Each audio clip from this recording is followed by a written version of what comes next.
Y tanto mi socio como yo, que los dos somos, además de mediadores, abogados, y nos decíamos, bueno, ¿y qué ocurre si somos abogados y como abogados nos ponemos a presentar a un cliente opciones de seguros? ¿Y qué ocurriría con nuestra empresa de responsabilidad civil?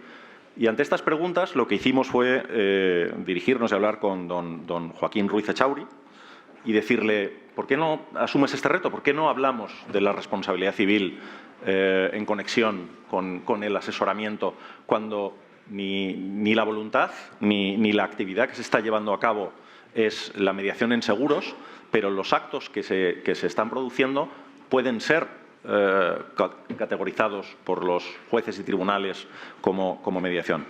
Don Joaquín Ruiz Echauri, nuestro siguiente ponente, es socio de Hogan Lovells y miembro de su board mundial. Es un autor prolífico, libros y publicaciones científicas sobre el sector asegurador, y además es profesor de Derecho Privado en ICADE. Sin más, le cedo la palabra. Pues muchísimas gracias.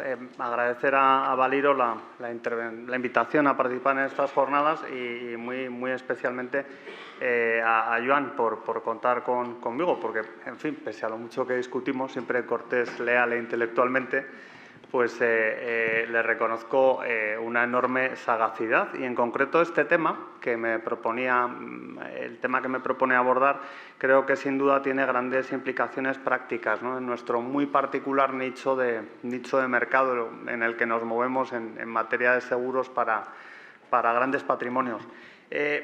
Verán que hablamos de mediación, asesoría legal e interpretación de un artículo muy específico, muy puntual de la Directiva de Distribución de Seguros. Es un artículo antiguo porque ya estaba, con un pequeño matiz al que me referiré, en la Directiva de 2002 anterior, y que trata al final de excepciones, de cosas que no se consideran mediación, porque el propio legislador de la Unión Europea se da cuenta de que esto de la mediación es muy expansivo y al final parece que hace mediación de seguros todo el mundo. Yo siempre, y Raúl conoce mis discusiones al respecto, siempre he dicho que la actual ley de mediación de seguros fue una ley pues, muy entusiasmante, en la cual al final, introduciendo los auxiliares externos, hicimos algo que no se estaba haciendo en el resto de Europa, y dando carta blanca a los operadores de bancaseguros, pues hicimos algo que ya les hubiera gustado hacer a otros en Europa, ¿no? Me lo he pasado siempre muy bien cuando he tenido que explicar ambos conceptos a compañeros de otras oficinas del despacho y sobre todo a clientes internacionales. Llegó a tal extremo que cuando se hizo la anterior ley de mediación, la vigente, pues al final los auxiliares externos, como se les llamaba entonces, ahora les hemos llamado colaboradores, es una palabra con connotaciones políticas malvadas, pues al final yo siempre he llegado a la conclusión de que las empresas de mensajería, por poquito, no son mediadores o colaboradores o auxiliares. Pero no se preocupen porque ahora mismo, de hecho, está trabajando mi equipo en el asunto, los riders que les llevan pedidos de comida pronto les van a llevar también seguros. Con lo cual, yo voy a participar también de este entusiasmo de que todo sea mediación de seguros y que imperialicemos el mundo y colonicemos de nuestras ideas, ¿no?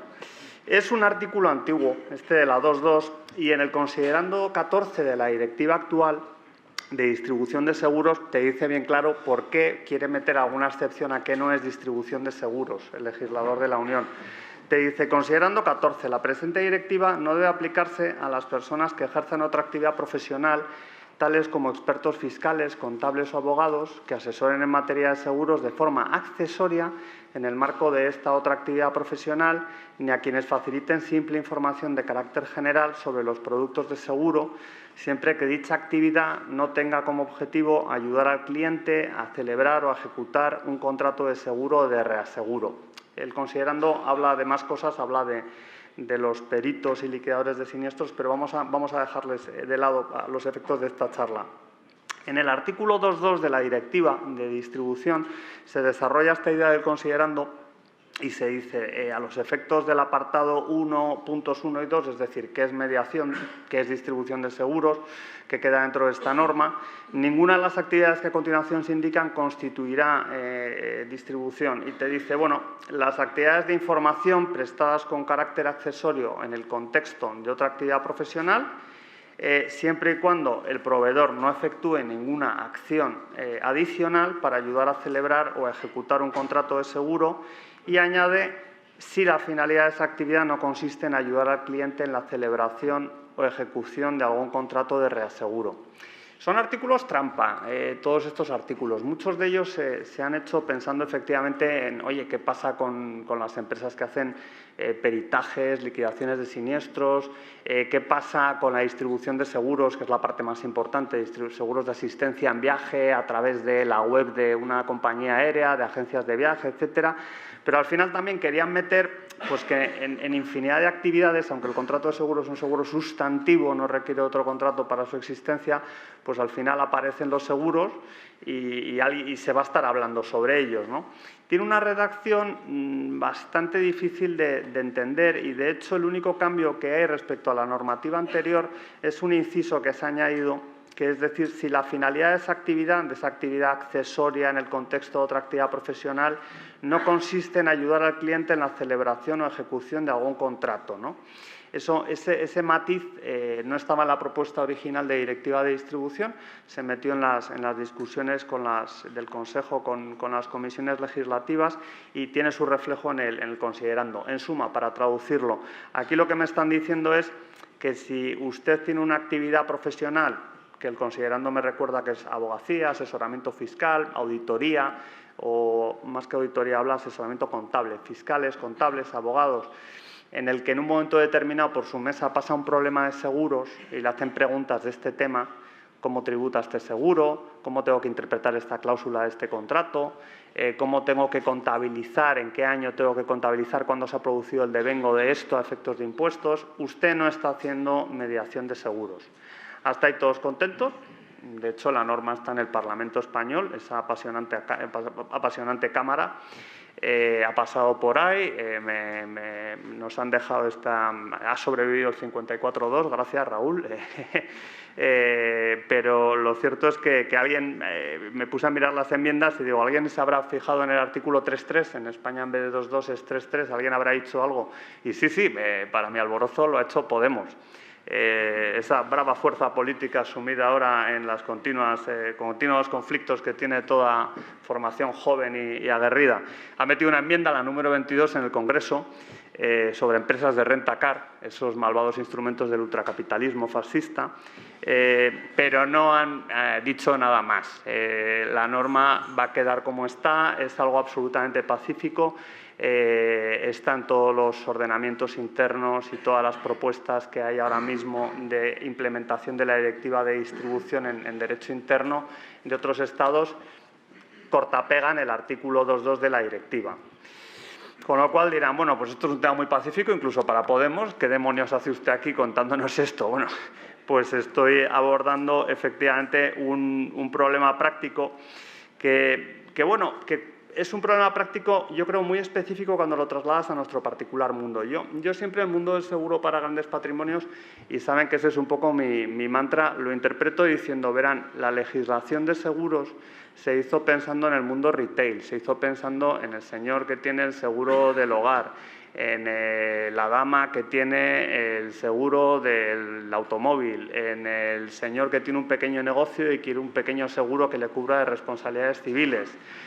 Y no se hizo pensando en problemas tan específicos. Y, de hecho, en el mundo de los seguros distintos del de vida se le ha dado una solución bastante sencilla con el concepto de los grandes riesgos, que aquí no tenemos. Es decir, en los seguros de vida, el seguro de vida para grandes patrimonios, sea Unit Link, sea fondo dedicado, sea lo que sea, sean las variable annuities o cualquier producto que se nos ocurra, debería tener una subcategoría y debería ser seguro de grandes riesgos de vida, punto. Como no lo tiene, cuando cogemos un artículo sencillo como el 2.2 de la directiva, 3.3 del borrador de norma española y lo llevamos a nuestra realidad, empieza a haber ciertas discordancias y tenemos que ver un poco cómo casan, ¿no? El artículo 2.2 de la directiva al final parte de tres elementos. Parte del concepto de información, del concepto de accesoriedad y del concepto de finalidad de la información accesoria prestada. Es un artículo que está pensando en el asesoramiento profesional, en el contrato de seguro como un negocio jurídico y, por tanto, en nuestro caso particular, un negocio jurídico complejo, donde al final se negocian las cláusulas. Yo cuando compro un seguro de vida riesgo, que es lo único que se vende en una oficina bancaria, no negocio absolutamente nada. Me dejo seducir, me hago prescribir ese seguro por el banco, pero no negocio absolutamente nada. No entro en ningún... esto, ¿cómo me lo tomo? 3 pastillas al día, lo que te he puesto en la receta, punto. Sin embargo, si estamos hablando de una inversión potente de prima en un producto complejo, al final se miran las cosas y se miran con lupa. Yo a veces creo que veo partes de contratos que nunca se tocan y digo, uy, yo también me metería en ellos. Pero, claro, aquí un papel de un abogado, de un asesor fiscal, de un contable es mucho más relevante que con un pequeño seguro donde no voy a poder variar ninguna coma.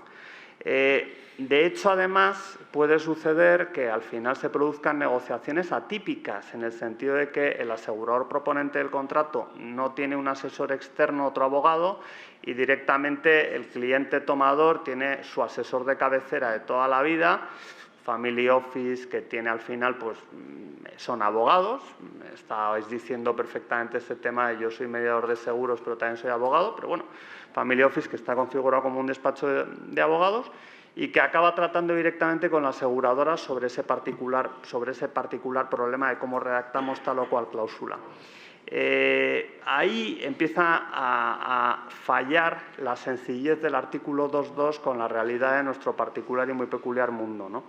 La accesoriedad es otra de las características que está aquí y, claro, se dice que tiene que ser algo accesorio respecto a la cuestión capital, que es la contratación del seguro, ¿no? Viene a ser como que el legislador comunitario dice, mire, el seguro se hubiera podido contratar sin necesidad de que usted interviniese. Si usted ha intervenido es pues para ayudar, usted es un proveedor de servicios y aporta un valor añadido, pero bueno, pero el proceso de contratación iba por su lado, ¿no? Es usted ese abogado que le dice, oye, ojo, no cojas este seguro como te lo están proponiendo porque no te cubre la rotura de lunas y cristales. Ah, fenomenal, pues se lo diré al señor que me lo está ofreciendo. Aquí, sin embargo, estamos haciendo un análisis mucho más cuidadoso. Es que no voy a poder hacer designación de beneficiarios de tal o cual forma o esta cláusula me impide... ya saben cómo son las tripas de producto, no me quiero detener. La accesoriedad es más sencilla de ver cuando hablamos de un producto retail que cuando hablamos de un producto para grandes patrimonios, efectivamente. Y la finalidad es otro de los conceptos que está en este artículo 2.2 y que es novedoso y que luego lo contrastaremos con lo que se nos ha señalado con elocuencia en la anterior ponencia al final, y es el elemento también de ¿cuál fue la finalidad? ¿Cuál fue el rol de la intervención de este asesor? Y tiene que ver algo la intencionalidad de lo que él creía que estaba haciendo, decía que estaba haciendo, y con el alcance del asesoramiento prestado. Son los 3 elementos característicos de este régimen. Al final, el terreno de juego que tenemos en seguros para grandes patrimonios es que tenemos despachos de asesores fiscales, despachos de asesores fiscales y jurídicos, despachos de abogados, family office, que se configuran al final pues, como un despacho de abogados. Cierto célebre comisario, ahora tan en boga y en la prensa, un día me explicó porque tenía un despacho en Torre Picasso y decía, claro, es un despacho de abogados, tengo que salvaguardar mi secreto profesional. Y sí, efectivamente, los abogados tenemos un mandato y ahora veremos hasta dónde alcanza del secreto profesional, ¿no? Pero siempre y cuando estemos haciendo abogacía, cosa que a lo mejor no sucede si nos extralimitamos dentro del proceso de contratación de un seguro. Cuando negociamos con una aseguradora las cláusulas y su dicción palabra a palabra, yo creo que sí que hacemos abogacía y no hacemos intermediación.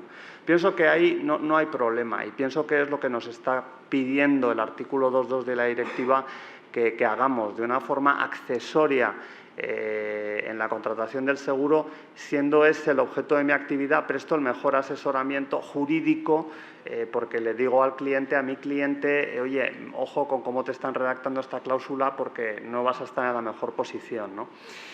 no es el único caso en donde se produce un trabajo del abogado tailor-made, un trabajo absolutamente palabra por palabra. Un gran programa de seguros, por ejemplo, una póliza BBB de un banco, una salida a bolsa, una IPO de un banco, esos contratos de seguro pues son contratos de seguro que los abogados negociamos y en los que tenemos interlocución incluso muchas veces con el corredor y con el banco y con quien sea, ¿no? En programas de property and casualty, grandes riesgos, sucede exactamente lo mismo. No es tan común, pero a veces sí que se ve la intervención del abogado, ¿no? ¿Cuándo todo esto empieza a ser un problema? A ver, esto empieza a ser un problema, yo creo, y de ahí creo que con su sagacidad habitual, Joan, me sugería el tema, porque las reglas, si fuera una situación en la que yo soy un gran patrimonio, tengo un abogado que me representa vía un family office, y este abogado, ante las propuestas de seguro, ante una propuesta de seguro que está haciendo una aseguradora X, con la cual no tiene ninguna relación, pues le ayuda al cliente a pensar en la fiscalidad, en la redacción del clausulado, etcétera, yo ahí no veo absolutamente ningún problema. El problema, como decían en la introducción, empieza a venir cuando eso se desdibuja, cuando el propio abogado es el que te aparece con las distintas posibles ofertas, es decir, cuando se hace un papel de mediador de seguros, por ejemplo, o cuando, y esto pudiera ser peor, ese abogado, siendo abogado de su cliente, ese gran patrimonio, al final, de un modo u otro, tiene cierta connivencia con el asegurador A, B o C. Y, de hecho, puede llegar a cobrar del asegurador A, B o C. Ahí es donde se produce una clara desconfiguración de roles y donde estamos en un terreno de peligro y donde a lo mejor no nos estamos viendo amparados por el artículo 2.2 de la Directiva 3.3 de la futura ley de distribución. Si estamos actuando al final como un conseguidor del cliente frente a un asegurador, lo cual pasa, y entonces, como despacho de abogados, le dices al asegurador X, oye, tengo un cliente estupendo, ¿no? Tendríamos un amparo en la directiva. La mera presentación de un cliente no supone una actividad de mediación. Es decir, el abogado no estaría vedado para decirle a la aseguradora X, oye, te presento a un cliente. Y además no estaría vedado para asesorarle en el proceso de contratación. Lo que pasa es que si dejáramos en esos dos componentes el cóctel estaría bien, pero la gente dice, uy, esto está un poco soso. Si te presento al cliente quiero algo a cambio. Y ahí es donde empezamos a meternos en un terreno bastante complicado, ¿no? El conseguidor de clientes, además, digamos que en el caso de los grandes patrimonios y la abogacía y tal, acaba habiendo un problemilla respecto a, bueno, ¿cómo cobro por ese conseguir el cliente? Y entonces acaba haciendo pues, el remedio del ejemplo del despacho este de Torre Picasso. Pues nada, una factura por asesoramiento profesional. ¿Cuánto has cobrado? Una pasta. ¿Y por qué? No, es que, en fin, he hecho un asesoramiento que no se sustenta en nada. Básicamente presenté una oportunidad de negocio. Eso es muy problemático. De hecho, los abogados que hacen eso al final olvidan que hay otras normas en concurso que les afectan, como son el Código Deontológico de la Abogacía Española y el Estatuto General de la Abogacía Española. Se suelen olvidar bastante. Yo quiero pensar que porque los abogados somos todos deontológicamente irreprochables e incorruptibles y no porque tratemos de obviar y olvidar estas normas que nos constriñen y que nos asfixian. Primero, el Estatuto General de la Abogacía te dice en su artículo 22 que es el ejercicio de la abogacía incompatible con cualquier otra actividad que pueda suponer el menosprecio de la libertad, la independencia o la dignidad que le son inherentes. Bueno, yo creo que presentar un cliente a un asegurador no menosprecia la libertad, la independencia o la dignidad, salvo que se lo preguntes al grupo parlamentario de Unidos Podemos, que te dirá que efectivamente eso está traicionando a la clase trabajadora. Pero te sigue diciendo, asimismo, el abogado que realiza al mismo tiempo cualquier otra actividad deberá abstenerse de realizar aquella que resulte incompatible con el correcto ejercicio de la abogacía por suponer un conflicto de interés que impida respetar los principios del correcto ejercicio contenidos en este estatuto. Entonces, el abogado en realidad que te presenta que a su cliente lo lleva a una aseguradora determinada se está moviendo por un terreno proceloso, complicado, difícil. porque al final ya le ha conducido ante alguien con el que puede tener una cierta, en fin, vinculación y por tanto darse ese conflicto de interés. De hecho, otra norma que se suele olvidar es el Código Deontológico de la Abogacía Española, su artículo 19, los pagos por captación de clientela. Está pensado en el caso de que un abogado, cuando refiere un abogado a otro compañero, no debe cobrar de ese abogado, pero se ha interpretado con carácter amplio. Y ahí te dice que el abogado nunca podrá pagar, exigir ni aceptar comisiones ni ningún otro tipo de compensación a otro abogado ni a ninguna otra persona por haberle enviado un cliente o recomendado a posibles clientes futuros. En suma, el abogado, vuelvo otra vez a nuestro ejemplo, ese family office puede perfectamente decirle a su cliente, oye, esto de las SICAF va mal, vamos a ir pensando en otras fórmulas, el otro día lo decía Expansión, ¿por qué no miramos aseguradoras? E incluso puede decirle, mira esta aseguradora, me han hablado muy bien de ella, su contacto en España es Pepito. Hasta ahí bien. Donde nos empezamos a mover en un terreno complejo es cuando espera que Pepito se lo compense con un más allá de, hombre, pues muchas gracias, vamos a tratar a tu cliente fenomenal, ya verás. Es donde entramos en un terreno complicado y no precisamente solo por el efecto del artículo 2.2, ¿no? El artículo 2.2 al final ahí entraría en colisión porque ese colofón que se metió de que no se esté intentando ayudar al cliente en la celebración o ejecución del contrato, creo que sí que se da cuando realmente yo tengo un interés en que esa operación se lleve a término. Yo como abogado tengo un interés porque voy a recibir un precio, voy a recibir un pago por parte de ese asegurador. Mal asunto. Y ahí efectivamente estamos en un terreno muy resbaladizo, ¿no? Al final todo se suele entremezclar. Presentamos al cliente, asesoramos, estamos presentes hasta que el contrato de seguro se concluye. Desde el punto de vista del abogado pienso que es importante tener en cuenta dos elementos. Uno, ¿cuál es el alcance del mandato recibido? Que es algo que debo tener por escrito y que a veces se olvida mucho en la abogacía desempeñada a través de Family Office, etcétera, por una sencilla razón, por la inmensa confianza, porque la confianza ahí es ubérrima, lo más importante. Pero creo que es importante que tengamos delimitado cuál es el mandato de nuestro cliente gran patrimonio por escrito, en primer lugar. En segundo lugar, no olvidar que el único que nos puede estar pagando es nuestro cliente. Y nuestro cliente, obviamente, es ese gran patrimonio. Si yo soy abogado de la aseguradora, la cosa pues es diferente, es absolutamente diferente. El abogado de la aseguradora, que puede aparecer o no aparecer, estar en la sombra, es difícil que alguien diga que hace mediación, porque no ayuda a conseguir ningún cliente, salvo casos donde lo que se está pretendiendo es que para pagarle yo esas comisiones porque me está trayendo clientes lo convierto en abogado de la aseguradora. De nuevo, ahí estamos haciendo trampas y unas trampas que son bastante burdas.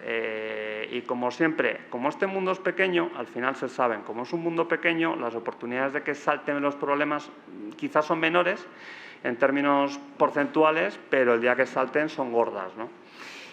Hay otra cosa importante aquí. Una forma muy sencilla a veces de combinar todo esto es cuando actuamos cambiando gorros. No hay que pretender ser abogados para todos. Muchas veces el Family Office, su mejor configuración es tener una parte jurídica donde damos amparo al asesoramiento legal y fiscal que damos a nuestros clientes y luego tener una EAFI, por ejemplo, y poder estar haciendo otro tipo de trabajos. Pero tiene que haber una clara distinción de qué estamos haciendo. Y aún así, insisto, las comisiones por presentación de clientes son un territorio peligroso. Yo creo que muy peligroso para el abogado, ¿no? Hay una cosa que no deja de llamarme la atención cuando hablamos de si el abogado está haciendo mediación de seguros o no, y es que la norma obvia totalmente qué pasa si hay un corredor. Para mí, el hecho de que hubiera un corredor debería tener muchas más consecuencias en derecho español de las que realmente tiene. Una gran discusión que tenemos en tribunales siempre es, oye, en un gran programa de seguros, en un contrato de seguros donde ha intervenido el corredor, no me vengas diciendo que no se conocía bien el alcance de la cobertura o la interpretación de tal o cual cláusula. ¿Qué demonios hacía el corredor? Pero el derecho español así lo ha querido, no lo dice en ninguna norma, y la jurisprudencia no reconoce que por el hecho de que haya un corredor, el cliente tiene un nivel de protección distinto, el tomador del seguro, al de un tomador de una operación no intermediada por un corredor. Pero yo creo que sí que tendría que tener importancia. Es decir, el hecho de que haya un corredor en una operación de seguros para grandes patrimonios ofrece indudable ventajas y reconduce al abogado a su verdadera función, que tiene que ser interpretar cláusulas, diseñar cláusulas, redactar cláusulas o opinar sobre fiscalidad, decir cómo encajar de una forma mejor o peor la operación en un determinado cuadro de fiscalidad, etcétera. Esto sería el razonamiento, pero como digo, no tiene amparo y la jurisprudencia española no reconoce que por el hecho de haber corredores los clientes tengan un nivel de protección más laxo que los clientes que no están ahí. Una reflexión final es que nos lleva a conectar, y con eso termino, con la Lansford-Sakringar, con esta decisión del Tribunal de Justicia, es el problema que surge para el asesor legal cuando está haciendo algo que realmente no es asesoramiento legal, sino intermediación de seguros, y surgen problemas, ¿no? En la Lansford-Sakringar, al final, lo que tenemos es una aseguradora que dice: oye, yo no pago la responsabilidad civil porque lo que estabas haciendo no era mediación. Bueno, lo que sí que hay infinidad de jurisprudencia en España es sobre casos donde un abogado hace otras cosas. Soy abogado y me dedico también a operaciones inmobiliarias y entonces al final tienen un problema por una operación inmobiliaria y se van a su póliza de responsabilidad civil como abogado y de repente ahí te dice que no te cubre, te excluye determinado tipo de cosas, actuar como administrador concursal, por ejemplo, o actuar como agente de la propiedad inmobiliaria, o actuar de miles de maneras, ¿no? Algunas empiezan a introducir exclusiones bastante claras y definidas sobre intermediación financiera, que pueden ser interpretadas ampliamente diciendo: oye, el abogado que está haciendo intermediación de seguros no está cubierto por su póliza. Con lo cual, ese family office, ese despacho de abogados que está haciendo una operación, está interviniendo como una especie de mediador de seguros sin serlo, además tiene un desamparo, puede tener un desamparo en la cobertura de su seguro, ¿no? Aunque, como ha probado Lansford-Sakringar, las posibilidades de un asegurador de ver que su argumento de falta de rechazo de cobertura vaya a buen puerto son siempre muy bajas. Pero bueno, lo va a intentar y va a tener un problema. De hecho, si le quisieras decir a una aseguradora española que me cubra intermediación de seguros y abogacía, te dirían: bueno, es que son dos pólizas distintas. Eso para empezar a hablar. Con lo cual, ahí puede haber un problema de cobertura importante, ¿no? Lansford-Sakringar, al final, creo que es un ejemplo de que es irrelevante la intención.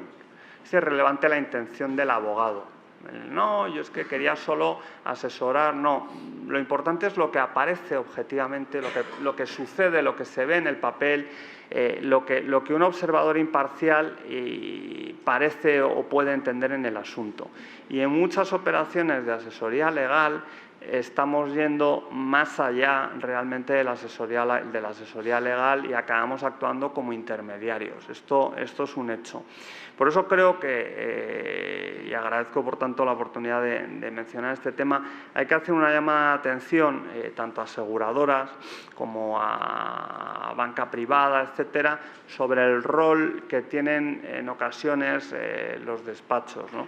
No deben dejar de ser lo que son naturalmente, que es un instrumento de ayuda, una fontanería de lujo, alguien que ayuda a interpretar, a acercar posiciones, a proteger a sus clientes, pero no alguien que acaba facilitando la operación, la conclusión del seguro y además todo ello movido y soterrado por intereses más o menos transparentes de que tiene un interés patrimonial en que esa operación se lleve a cabo o tiene un interés indirecto en favorecer a tal o cual asegurador. Eso creo que es una zona de infinito peligro para todos y particularmente también para los abogados.